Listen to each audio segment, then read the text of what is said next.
What's up, everybody? Welcome back to another episode here on You Think. Today, we got a really cool one. Elijah Haven, 5-star, one of the top high school recruits in the entire country, record-setting passer from Baton Rouge, Louisiana. We're going to dive into recruiting, NIL, just the entire landscape that's going on. Only 17, entering his senior year, already committed to Alabama. So, youth sports in America are at a crossroads, and I'm here to help lead the conversation forward. I'm Greg Olsen. Each week, we're sitting down with top athletes, coaches, and more to talk about what's working, what's broken, and what's next. Welcome to You Think.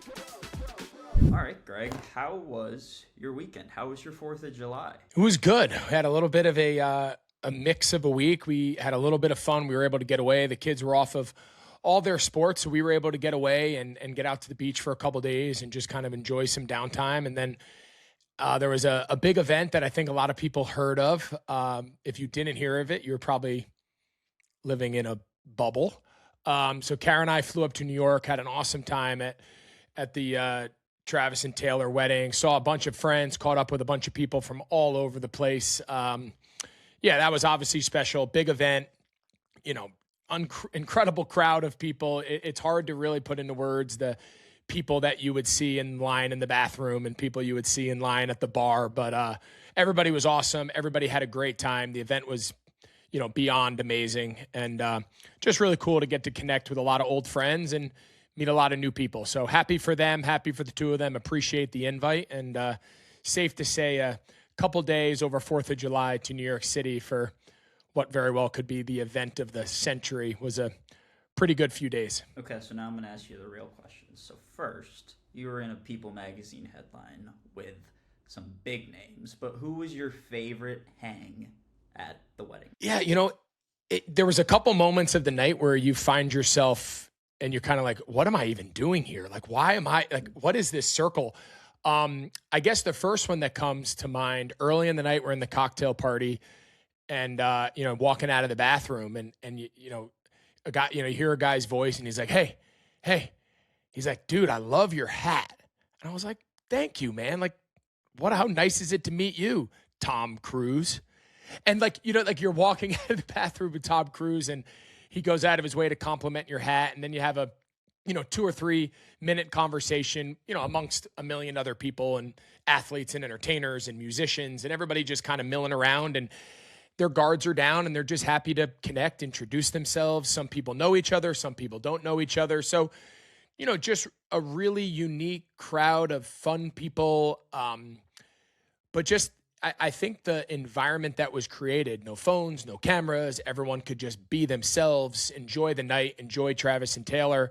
But yeah, how often do you anticipate Tom Cruise telling you he likes your hat, shaking his hand, walking out of the bathroom? I did wash my hands, thankfully, before I shook his hand. But that was kind of did I just shoot the shit with Tom Cruise? Switching gears, let's talk a little bit about the World Cup, Greg. Tonight, the U.S. has a massive matchup against Belgium.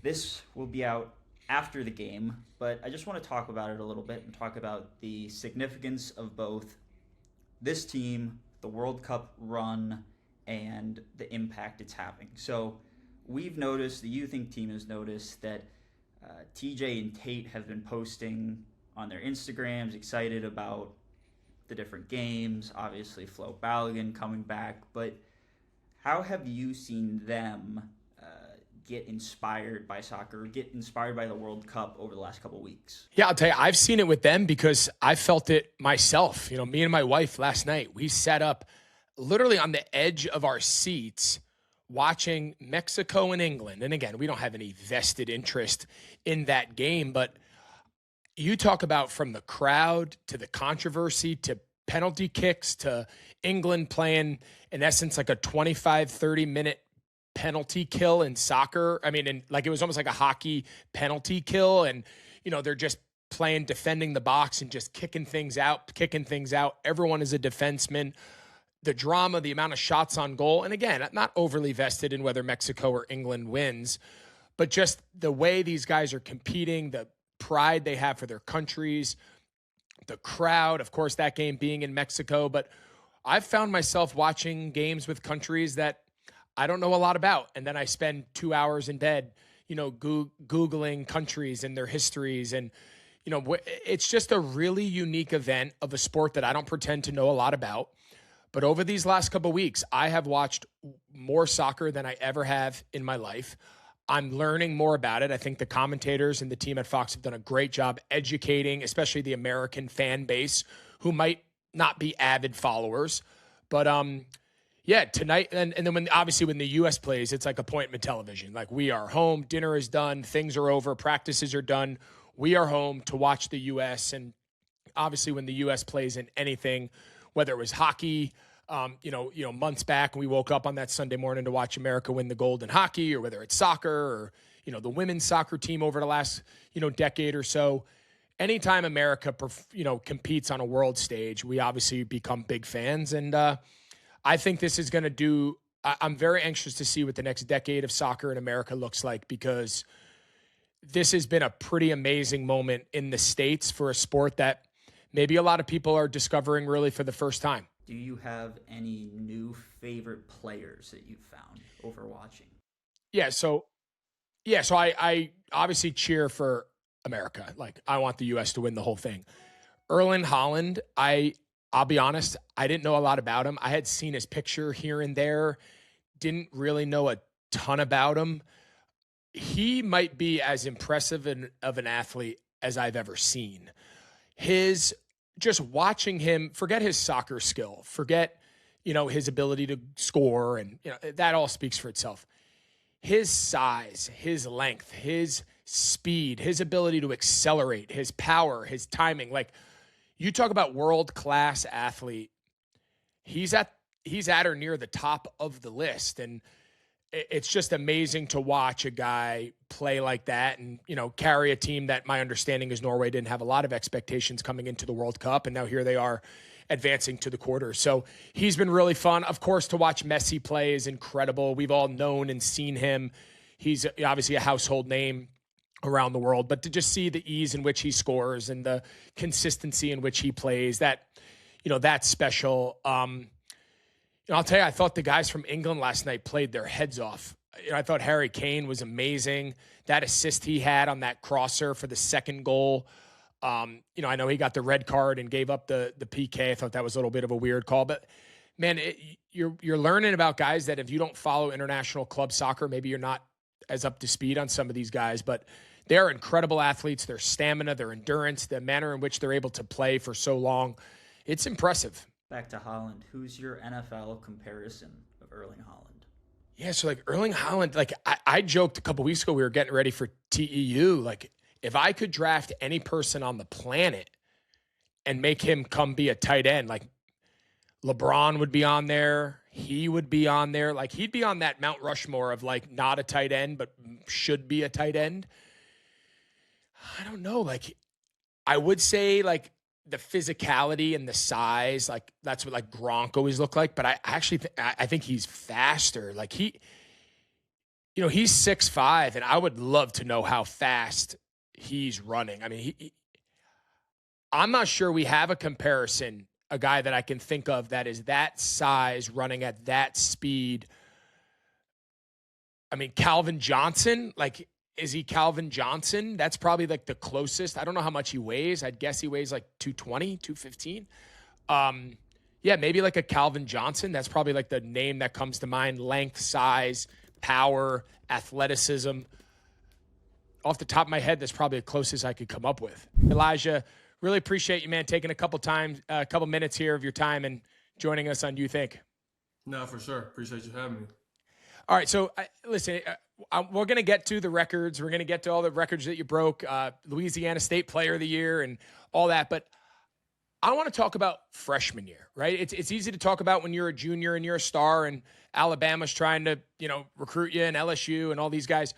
But take me back to freshman year. Like, take me back to you're not the star. You're not the starter. You're just a young kid trying to figure out, like, what is my high school career going to look like? Like, how different is the mentality now? And now when you think back to what you were like in those days, like, what would you have told your freshman self? Yeah. For me, freshman year was kind of different. I actually did start, but I played since my school is smaller. So I was able to step up in eighth grade and kind of, get that varsity football experience that year. And then my freshman year, I kind of just jumped in to the, starting quarterback position. And it was definitely some hiccups early on, but it was still a great year overall. But it's definitely a different mindset, now that I'm a senior. A lot of guys look up to me. I'm kind of leader on the team now. So it's definitely a different mindset, just kind of going in. And if I could tell my freshman year self, I just say be confident, just who I am and, what my game is. So you're playing varsity ball as an eighth grader? Yes, sir. What was that like? It was definitely a little bit intimidating, just seeing all the bigger guys. So are you just like a role? Like, are you just playing like a package of plays, or were you like the full-on starter every play? In eighth grade? Yeah. No, eighth grade, I was just kind of like. You were just getting time. Yeah, I was just getting time. So they had me kind of everywhere, wide receiver, defensive end, just kind of giving me that experience. Yeah. Got it. All right. Well, either way though, that's impressive. All right. And now you fast forward and there's so many conversations. So I think you being in the moment right now is just super fitting for the moment. Like, there's so many things going on about how hard it is for high school kids to get recruited, and NIL, and the transfer portal has taken all these spots. Like, as someone who just went through it, now you had your pick of the litter. You were a national recruit, one of the top players in the whole country. Give us an idea, boots on the ground, of what your recruiting experience was like, because I know what mine was like, but that was 25 years ago. Yeah. It was definitely a wild ride, to put it lightly. Kind of started getting looks my freshman year. LSU started, reaching out, all different. My first offer was actually Texas Tech. And then that happened and everything kind of just started to skyrocket from there. But then my junior year, last year, with the coaching carousel, coaches getting fired, I had certain schools at the top of my list. And by, the end of the year, everything was completely different. It was a completely different picture. So it's definitely been a wild ride, I say. So Texas Tech is your first offer. So did that come after your freshman year when they saw your film? Did you go to camps? Like, give us an idea of like those early offers. Were they in person, going to camps, 7-on-7? Like, what would you say was the biggest factor? Young freshman, summer going into sophomore. Like, what were the biggest factors of you getting those early offers? Yeah, Texas Tech was actually kind of wild. They actually offered me that would have been my eighth grade spring. So going into my freshman year, where I hadn't even played a snap at quarterback yet. So it was pretty crazy, pretty unexpected.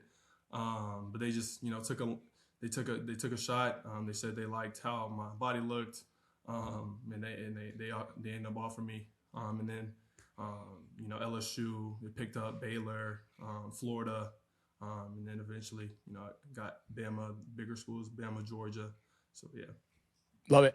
So I have a nephew. He plays quarterback down in Florida. He just finished his sophomore year, playing on a good team in Central Florida. Had a really good season. He just got off his so he's a rising junior, so a year behind you. And he just went through going to 1 million camps, and he's going, day camps at all different levels. He did some Ivies, he did some Power Fours, he did some Group of Fives, and different camps, different experiences, kind of a mixed bag, but overall really positive. What was your experience like? Like, did you have to go to a lot of those early camps to be seen? Did you get recruited off your game film? Did you do a lot of 7-on-7? Like, what was your your traditional football season aside, what was your spring, summer approach to both getting recruited and also just working on your craft? Yeah, it was definitely a mixture of pretty much everything. I did a little bit of 7-on-7, but that wasn't really the main focus. It was mostly camps, traveling around, going to camps, just trying to put myself out there. Most of the schools had reached out, but they still wanted to see me in person and in action. The camps, I had an opportunity to do that. So yeah, it was mostly camps, but it was just a mixture of everything. Everyone has this dream, and again, it's an unbelievable blessing to be recruited and have options and have all these coaches flying in and dropping helicopters on your field telling you that, you're the best player they've ever seen. Like there is something so cool about being recruited and all of that. But I remember when I look back on my recruitment a million years ago, like there were some elements that I didn't like. Like, was there any elements of it that you didn't enjoy? Was there any parts where you're like, you know what, like for as cool as this is, does it ever get to be too much? Oh man, I wish I could say So that I like when had. I was coming out, different than now, like we didn't have cell phones, right? So like that's how old I am. I'm being recruited like in 03, 02, 03. So my dad, who was my coach, he'd be like, "Hey, you need to be home tonight at 7 o'clock because the coach from Alabama's calling, or whoever it was." And I just remember thinking back, like it's my spring of my junior year. I'm running track. I'm hanging with my friends. I can drive. I have my license. And all of a sudden now, like, yes, it was cool that those coaches wanted to be talk, but I don't know. There was elements of it where I was like, man, I just want to be a kid. Like, I'll talk to him tomorrow. Like, I know that's different with you guys now with cell phones and social, but there was an element when I was in high school where I was like, you know what? I just want to make my decision because I'm almost tired of it. Like, I'm ready for it to be over. Yeah, no, definitely. I could speak to that a little bit for sure. Just certain schools that you maybe not be interested in, still reaching out, and it's just kind of blowing your phone up. Things like little things like that. Yeah. But it's definitely hard to find that balance of wanting to just get better, work on your craft, but you also have to commit to the process and where you want your future to be at. So there's definitely that balance, but definitely for me, just having that aspect of trying to find that balance. Yeah. And then the other thing, obviously, that's so drastically different now, and I'm not putting you on the spot. I don't need to know the numbers and the money, so I'm not looking to put you in a bad position. But the NIL stuff is real. And when you're a 5-star quarterback and you're going to Alabama and your other choices are Georgia and LSU and pretty much every program in America, like we all know the reality that quarterbacks drive the ship, whether that's in the NFL or whether that's in college football. So how much of a factor, and again, I'm not asking you to tell me who paid you more than others, but like, how did the NIL process, how did you handle it? Did you hire someone that did it for you? Was it your family? Was it like, how did you set up those conversations when it became, okay, I like this school. Now we need to take this conversation to the next level and, talk business, because now the reality is, even for high school kids, that's what it is. Like, what was you and your family's approach when it came to that? Yeah, honestly, for us, it's never about the money, but about the place I want to develop the best at. So those conversations didn't come till pretty much I had my top two. It was Bama and Georgia, and we didn't really dive deep into those conversations until we got to that top two. So we definitely took longer in our process before we started talking NIL and money, because we really only had the opportunity to do that with my top two, which was Georgia and Bama. I got to find out what happened to Miami. What happened to Miami in that whole thing? Miami, you weren't. What happened? Man, I love Coach Dawson. He's a great coach. Just never really got the opportunity to build relationships with them as much as I might have wanted to. I think it's a great program, but yeah. I'm gonna call when I get off this. I'm gonna text Mario. So Mario Cristobal, their head coach, he was my tight end coach at Miami. So me and Mario, we go way back. I might have to plant a little bug and be like, "Hey, I just got off the phone with this kid. What are we doing?" But no, when your finalists are Alabama and Georgia, I think you're in pretty good shape. Yeah. Let's dive now into that. Like, all right, so you get to your final two. It's Alabama and Georgia. For any kid in America, they would cut their arm off to have those two options, especially in the world of football nowadays. Like, what was the end? Like, what about Kalen DeBoer? What about Alabama? What about the situation? You mentioned development made them, when it was time to make a final decision. Like, what about Alabama was the final straw? Yeah, I think for us personally, we felt like we had better relationships with the coaches there. And even through some coaching changes, Alabama just stayed so consistent in, recruiting me. Obviously Georgia's a great program. We're so thankful to, Coach Bobo, Coach Smart for, recruiting me and, taking that opportunity off me. But just Bama felt, like more like home, and that ultimately led to my decision. Yeah. Aside from just the football development, were there any other things that were super important to you or your family, whether it was, location, in-state versus out-of-state, big school, small? Like, what other like filters did you guys apply when you're fielding all of these incoming calls and offers? You got to somehow eliminate people to at least be able to wrap your mind around it. Like, what were those things that you guys really considered aside from, hey, I want to go play for a national championship team, I want to compete to be an NFL pro? Like, what about the school that was important to you guys? Yeah, obviously, Alabama's closer to Baton Rouge. I wouldn't really say that was a factor, but that still kind of means something to me to not be so far from my family. But family is the number one thing going into the recruiting process. Just the interactions, coaches and staff had with my family, just so welcoming. And to see that from my perspective was a big deal for me. My little brother runs the show over there, so it was just awesome. And I think that was a big factor in my decision. That's awesome. I'm sure Lane Kiffin probably didn't take all that real well, did he?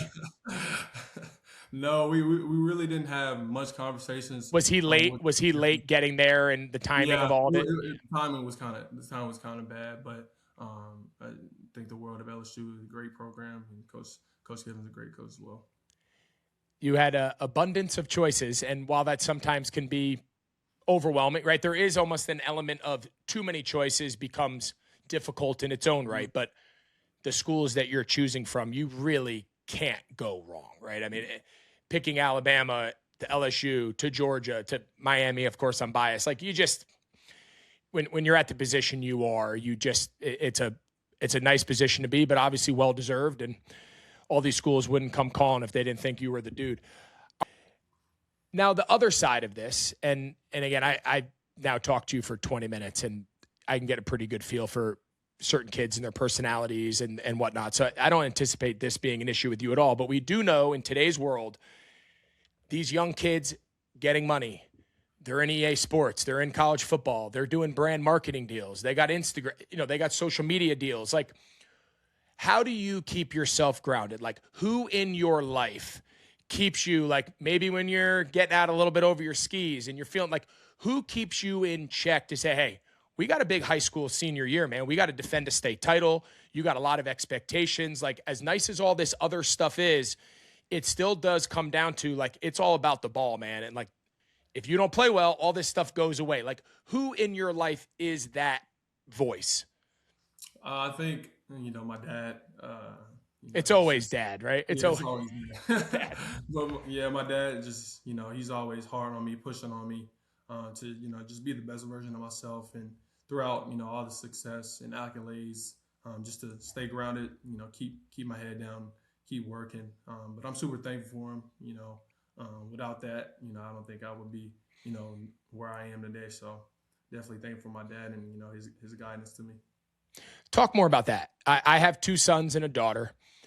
Some nights I go to bed saying, am I too hard on my 2 boys? Am I too hard on my daughter? Am I pushing them? The only way I know is that a good fit for them. Like, give me an idea. Obviously, your family, but you mentioned your dad. Like, give us an idea of, like, what role does your dad play? Like, is he a quiet pusher? Is he, like, what is his personality? What's been his approach to you? What are his messages to and from games, at home? Like, give us an idea of his involvement. And, like, when you say he's always pushed me, like, what's his style? Yeah. I definitely say he's more laid back. He's more of a quiet, but, he always tells me, like, anytime I need him, he's there. And so just having that and, in the back of my mind is just huge for me because, trials will come, going to college, things aren't always going to work out. So to have my dad to, always be able to lean on is huge for me in, my coming years. Is there one piece of advice or one saying? My kids now, like, roll their eyes because I tell them, like, we have all our little sayings in our house that they're tired of hearing me say, but I do think it resonates. Does your dad have one? Like, when you think of your dad's voice in your head, like, is there a certain message or certain words that you could just, like, you've heard over and over again that you're like, that's what you hear in your mind? For sure. He has his one saying that he does. It's from this book actually. It's called "Chop Wood, Carry Water," and so throughout the whole book, that phrase is constantly said. He kind of took that. It's just a reminder to always just chop wood, carry water. No matter what you're going through, the success, the trials, just keep working, and you'll reap a harvest. Love that. That's a good one. I might steal that, but I'll give your dad credit. Another thing that we spend a lot of time talking about with our guests, and whether they're, Olympians, professional athletes, Hall of Famers, or people that have really studied this, right? They're sociologists and some of the best, sports psychologists and people, is this whole idea of specialization and when should an athlete or a young athlete pick one sport? Can they, in today's world, can you be a generalist and still strive to be a high level? And here now I'm talking to a young athlete who you're arguably the best player in high school football and certainly being recruited to that regard. Yet in the winter, you're rolling out there on the basketball team. So I guess twofold, do you still plan on playing basketball this winter? I don't know how that works with like graduating, if you're going to graduate early or anything. If so, at any point, did any football coach, recruiter, college ever say like, hey man, we love you, we want you to be our quarterback, but like you got to bag the other sports? No. So that's been the great thing about my recruiting process. No school will ever put pressure on me to specialize in one sport. Honestly, most of the schools and conversations we had, the coaches loved that I played two sports. But I'll be graduating early. After this season, I'll be heading up to campus in December. Junior year was my last year of basketball. I had a feeling your basketball coach, is he trying like pull out, is the basketball coach at school trying to pull out like every stop to say like, can I get you for two? How deep does your football, well, like if you go all the way to the state finals again, how late will that be?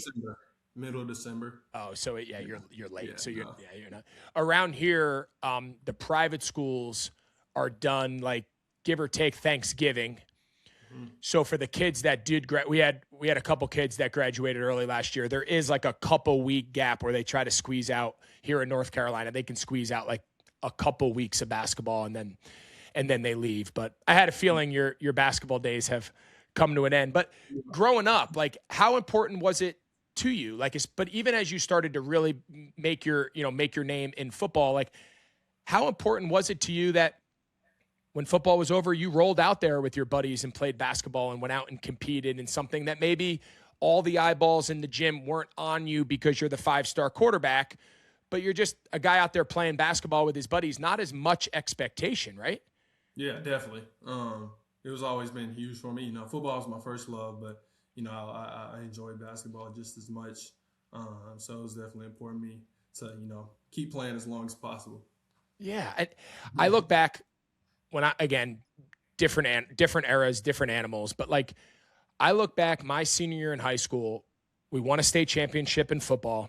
The next month that we played on a Friday or Saturday, that Monday I was at basketball practice. I don't remember how many games we won. I don't remember how many points I scored. All I remember, it was amazing. That back then we didn't graduate early. So like and then in the spring I went out and ran track with my buddies but like there was such a freedom. There was such a feeling of like, no one has high expectations. This is not life and death. The world's not coming to an end if we don't win every game like it is in football. Like when I went to college, I missed that. Like I loved for a couple seasons a year. It was not like football was life and death. Yeah.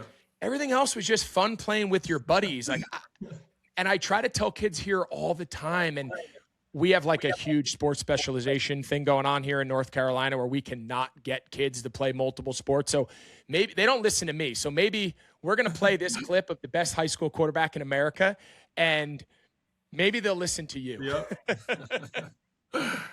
I love it. All right. So before I let you go, give us a sense of now, right? So we've talked about growing up. We've talked about all the things you've accomplished, but I'm assuming, I don't know you that well, but I'm assuming you want to finish this high school career the right way, right? Like, so take me from now. What does summer look like? What's your training regimen? What are you doing on your own? What are you doing with school? And like, what are you doing to lay down the foundation that you can finish what's been an unbelievable high school career, started in 8th grade. Now here you are as a senior. Like, how do you finish this thing the right way? So when you go off to Alabama, you're like, man, I just think back on my high school career. It couldn't have been better. Yeah. This month is definitely important. June was kind of busy, had official visits. They had the Nike opening that just reopened back up. So July is super important, just kind of getting back with the team, kind of putting my focus on having a good senior year, like you said. I think for me, I train with Quarterback Country, in Mobile, Alabama. And then I've also started to work with Jordan Palmer, who's with QB Summit up in California. So those are my trainers. Trying to plan accordingly of how we kind of want to approach this month and what my training is going to look like individually there. While I'm home, always training with the team. We have summer workouts in the morning. Just continue to build that chemistry. That's pretty much the plan. Just kind of stay locked in. And obviously when we won last year, but it's been important to, not get complacent this summer. Because we won another one. So just continue to stay humble and, work hard. I'm going to put you on the spot. Are you guys the favorites? I'm biased, so yeah, we're favorites. Were you the favorite? Well, let me ask you this. When you won it last year, were you guys, did you come out of nowhere? Were you were people expecting you? Like, give us, like, through the playoffs, was it yours to lose, or did you knock off some teams that people thought might have been better than you? We were highly respected. I will say that because we made it my sophomore year and lost. So it was kind of like a revenge tour type of thing. We wanted to get back, and we were able to finish the job. All right, but you can't lose that edge. It's easy to come back after you lost. Yep. We have a saying with our kids, like, the greatest preventer of future success is current success. Yep. Everybody can bounce back after a bad game, a pick, I didn't play well, and you come back to practice rolling. Well, all of a sudden everyone's patting you on the back and they're telling you how good you are. That's where you really test yourself. But listen, man, I've interviewed a lot of young kids. I've been around a lot of young kids. I've lived in this world. My dad was a high school football coach for 40 years. I know we're just sitting across computer from each other, but I'd be shocked if I was wrong. Dude, your maturity, your approach, it is not surprising to me that every school in the country wanted you to be the face of their organization one day. It's not surprising to me that you're probably going to be the starting quarterback at Alabama within the next year or two. Like, man, I wish you nothing but success. Finish your senior year. If I could give you one piece of advice, unsolicited, I know you probably don't care, but man, as cool as Alabama is going to be, and your future is going to be bright, and you're going to make a lot of money, and hopefully one day, God willing, you're going to be a pro, you will never forget high school football. Enjoy high school football with your buddies. Enjoy playing on Friday nights in front of your town, because as cool as Tuscaloosa will be, it's not going anywhere. Love every minute. Love every workout. Love being with your boys. Love them up. You're going to get a lot of attention. Love them. Give them praise. Yeah. Give them as much credit as you can. And, man, you're going to look back on those high school days and be like, maybe you're a national champ. Maybe you're a Super Bowl winner. Who knows? But you're always going to be a high school state champion. And, dude, I'll tell you, there's not many things in sports better than your high school days. So I wish you nothing but success, health, and I hope we'll have you back on after the season. Hopefully he's back to back. No, definitely. Can't wait. All right, our first question comes from Big Ray in Tuscaloosa. He asked, my son struck out 3 times last Saturday in a game that his team lost by 1 run. On the ride home, I told him he needs to choke up on the bat and stop being scared of the ball. He didn't say a word the whole ride, then went straight to his room.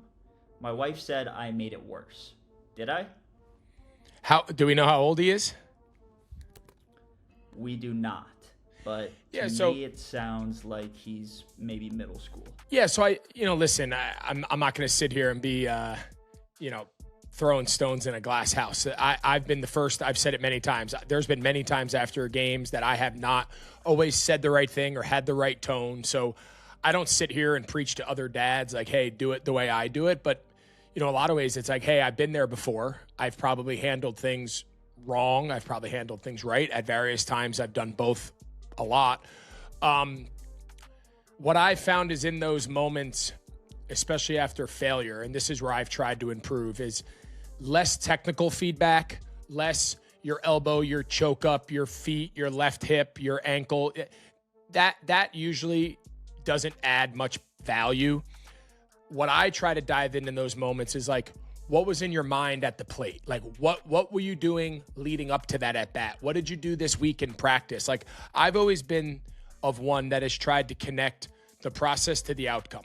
And if the outcome's bad, the lesson there is, yes, of course, we want the outcome to be better, but can we tie it to any particular habit or routine or lack thereof leading up to, and say, okay, well, think about the week you had, think about the work you did or didn't do, and then here was the outcome. Can we connect the two? And then vice versa. After a good game, you really want to reinforce, hey, think of the week you had, think of how consistent you were, think of your practice, think of your reps, blah, blah, blah, and then you had the outcomes you wanted. So like, that's where I'm trying more to lean into, instead of like, hey, if you're not going to hit it, like that's the easy thing to say. That's the emotional thing to say. I've had those days, but you want to make sure that you're giving feedback that can be built upon. So my biggest advice in all this is any opportunity we get to connect processes to outcomes and teach the kids how they do or don't relate to each other.